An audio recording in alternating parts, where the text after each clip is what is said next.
já tratou adolescente? Você já teve contato com algum adolescente problemático? Infrator? Sim. Sim. Já tratei. E aí eu tive que tratar dos pais também.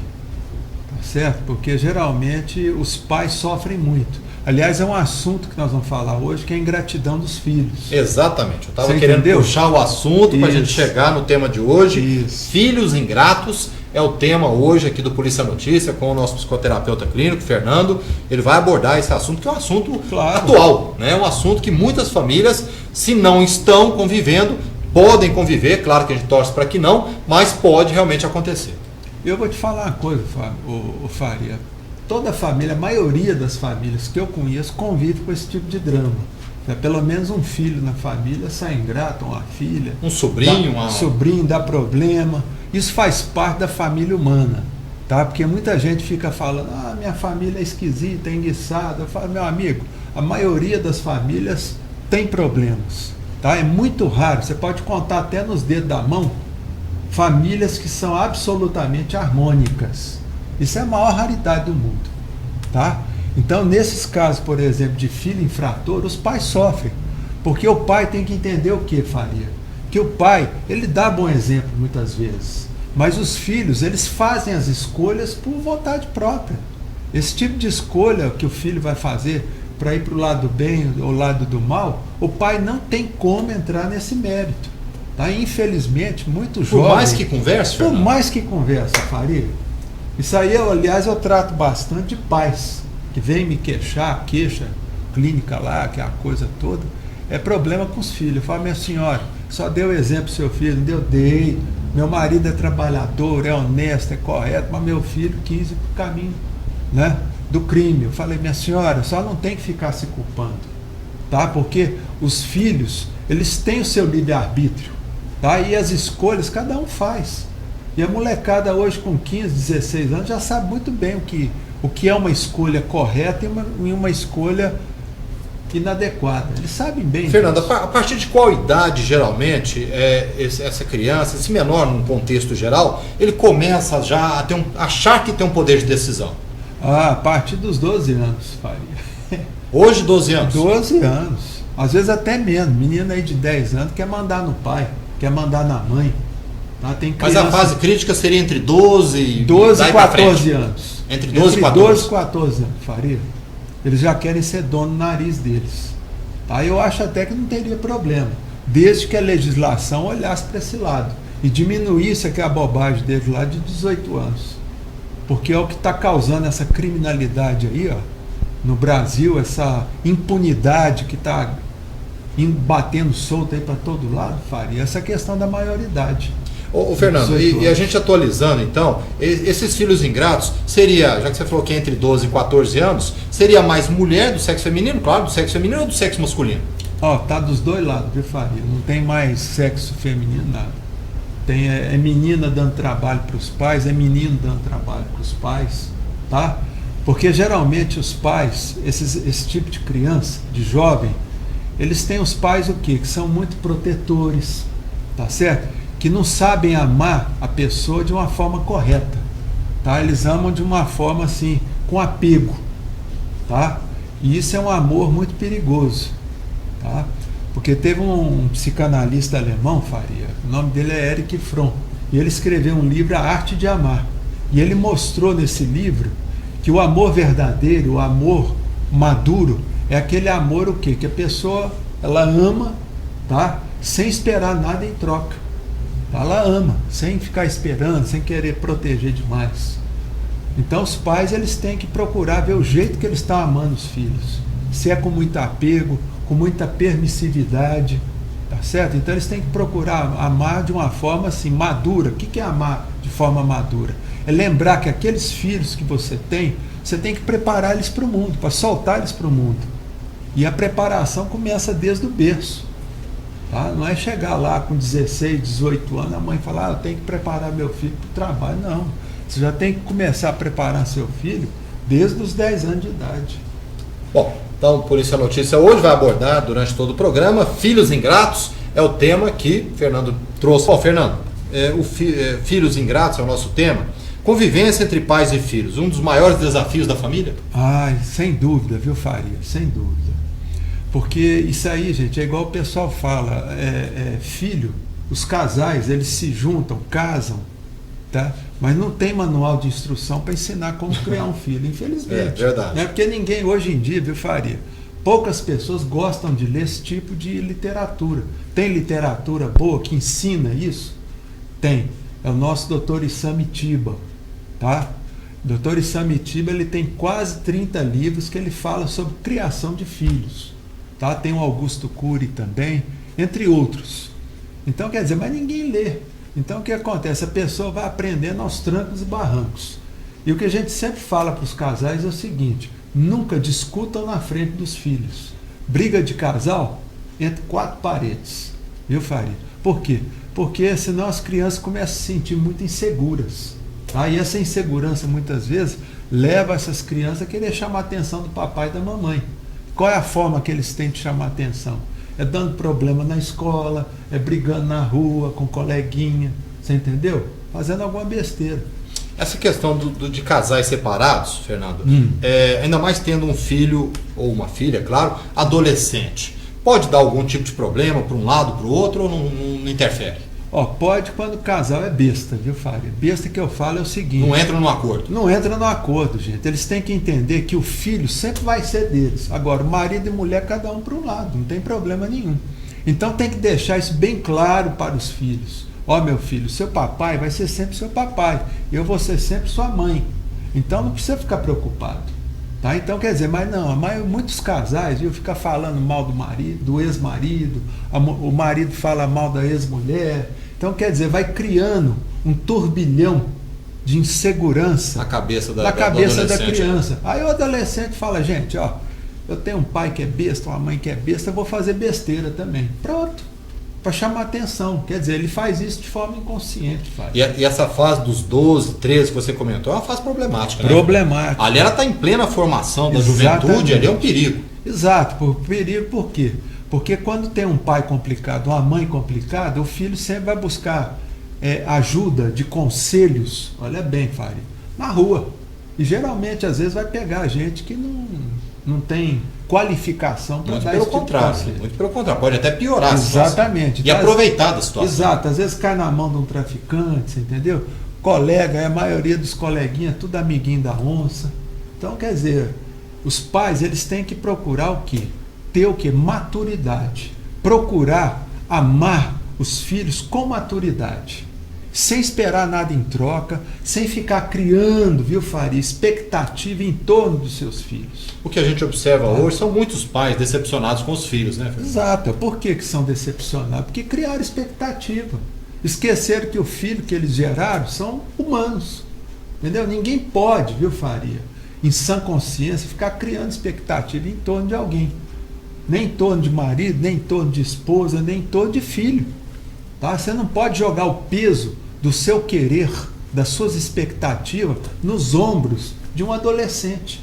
Quer dizer, você vai massacrar o seu filho. Tá? E a forma que o filho tem de defesa, muitas vezes, daquele amor, vamos dizer assim, massacrante, aquele amor de apego que os pais têm, é fazendo besteira. Entendeu? Dando coisas, chamando a atenção. Tá? Ô, Fernando, a escola hoje, ela tem um papel realmente importante, porque a gente observa que muitas vezes a escola hoje não ajuda tanto como deveria ajudar. Mas a gente vê que está faltando ali um entrosamento entre pais e a escola, e a criança fica no meio. Porque os pais hoje, devido a essa correria do mundo moderno, né, a mãe trabalha, o pai trabalha, tá, a criança fica ali meio que perdida. E aí eles jogam a criança na escola e passam a responsabilidade para a escola. Então, isso aí é uma grande estupidez que os pais fazem. Tá? Porque a escola, de forma alguma, ela tem a obrigação de querer educar o filho para o mundo, o filho dos pais para o mundo. Essa questão de educação para o mundo, educação de relações, isso é a obrigação do papai e da mamãe. Não adianta querer jogar isso para a escola. Por isso tem uma diferença entre educar e ensinar. Ensinar a escola, né? Ela vai ensinar a parte técnica. Tá? O máximo que a criança vai aprender ali é um relacionamento, vai aprender a relacionar com o colega, com a professora, entendeu? A professora pode dar alguns toques, meu filho, você tem que ser mais educado, tal. Mas não pode passar disso. A questão da educação mesmo de peso tem que vir em casa, E os pais não podem fugir dessa obrigação. Ou então não casem, ou então não tenham filho. A mídia hoje também, Fernando, só te cortando aqui, mas a mídia hoje, a gente tem observado novelas aí que eu vou falar uma coisa, viu? Só estão ensinando coisa ruim e em horários nobres, né? Que eram justamente horários que poderiam ser aproveitados de uma forma diferente. Então a mídia hoje também tem um papel na cabeça ali do adolescente? Olha, Faria, eu vou dar o meu exemplo como pai e da minha esposa como mãe. Nós casamos em 1987. Os filhos começaram a nascer em 88, 89 e 90. O negócio é o seguinte, na época passava uma novela no começo da década de 90, que era Pantanal. Tá? Não sei se vocês lembram do Pantanal. Lembro. Mas o Pantanal tinha algumas cenas fortes. Então o que eu fazia? Na época ainda era a época do vídeo cassete, viu, gente? O que eu fazia com a minha esposa? A gente gravava a novela, tá? Gravava a novela e assistia depois. Tá? E na hora da novela, daquelas porcariadas, a gente tava o quê? Lendo o livro. Tá? Ia ler, tal, conversar e pôr a criança para dormir logo. Entendeu, Fábio? Então a gente tem que saber agir. Tá? Não adianta ficar jogando a culpa na mídia. Porque a televisão, gente, ela põe programa para ganhar dinheiro, gente. Ela não põe programa, novela, ela não está preocupada em educar o seu filho. Tá? Ela está preocupada em ter o quê? Audiência para poder arrecadar o quê? Arrecadar mais anunciante. Então, gente, esqueçam as mídias falada e escrita, tá? E televisiva. Não adianta, elas não vão ajudar você a criar seus filhos. Quem tem que criar seus filhos é você. Hoje em dia tem recurso que você grava a novela, assiste outra hora. Em vez de ficar assistindo a novela ali com o filho de 5, 6 anos, vendo tudo, porque a criança absorve tudo como uma esponja, viu, Faria?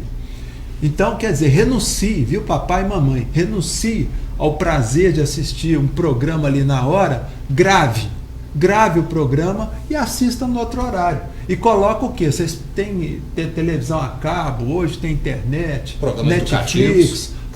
Procura colocar programa educativo, tá? E estimula a criança a brincar, porque a criança, quando ela começa a ver que esse programa é muito educativo, ela vai brincar. Ótimo.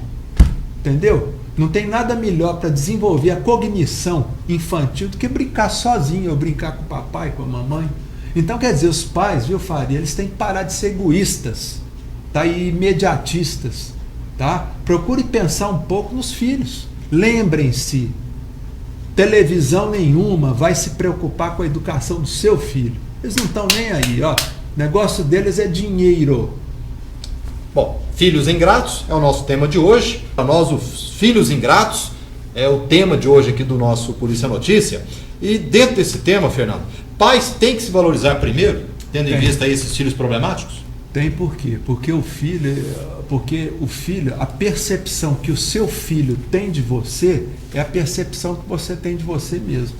Então, quer dizer, se você não tem autoestima, não sabe se valorizar, o seu filho vai perceber isso e vai montar, ó, nas suas costas. Então, os pais, eles têm que trabalhar o quê? Em primeiro lugar, a autoestima deles, viu, Faria? Tem que aprender a valorizar em primeiro lugar eles mesmos, tá? E é igual eu sempre falo para as mães, quando casam, tá lá casando, tal, primeiro filho, eu falo, minha senhora, você tem que aprender a valorizar o seu marido.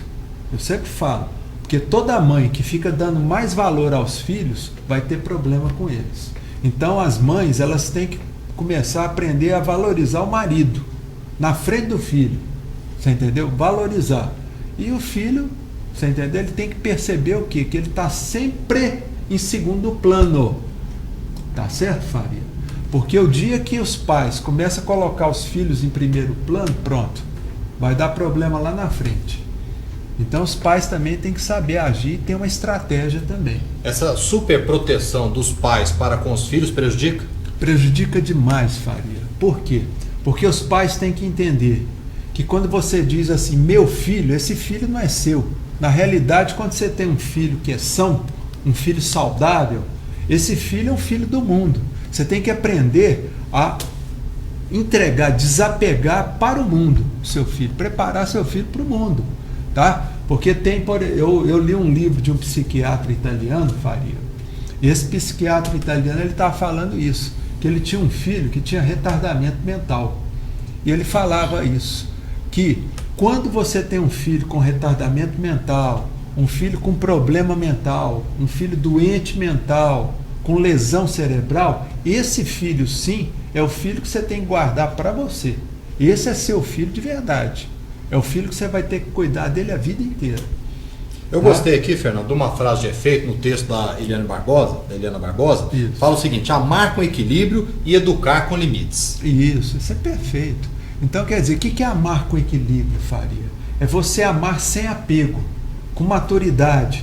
Quer dizer, sem esperar, sem criar expectativa em torno daquela criança. Tá? Isso é amar com equilíbrio. Você entendeu, Faria? E o que mais que ela fala? Amar com equilíbrio e educar com limites. Com limites, é isso aí, ó, é limite. Falar, meu filho, é sim, sim, não, não. Procurar, viu, gente, aprender a falar o não sem medo de desagradar. Procurar, viu, pais, falar um não, mas sempre que você tiver que falar um não para o seu filho, procura, viu, entrar em acordo com seu marido, ou vice-versa, tá? Para quê? Para não ter choque. Por exemplo, você fala um não para o seu filho e chega o seu marido em casa, ele fala um sim. Pronto. A cabeça da criança ela vai dando um creque. Viu, Faria? Ela começa a perder respeito pelos pais. Então, sempre que você tiver que tomar uma decisão a respeito do seu filho, procure antes conversar com seu cônjuge. Tá? Vamos entrar no acordo primeiro, tá? Se nós vamos falar sim ou nós vamos falar não. Tá? Isso é saber colocar limite, não Faria? E nunca uma decisão aleatória. Não. Jamais. Porque toda decisão que você toma de bate-pronto, como diz o outro, você corre o risco de ter que voltar atrás. Então, quando você volta atrás numa decisão que já foi tomada, pronto, você já cria o quê? Você já cria um vácuo ali entre você e seu filho. Seu filho já começa a pensar assim, essa minha mãe ou meu pai, eles são muito bobos. Eles estão achando que eu sou o quê?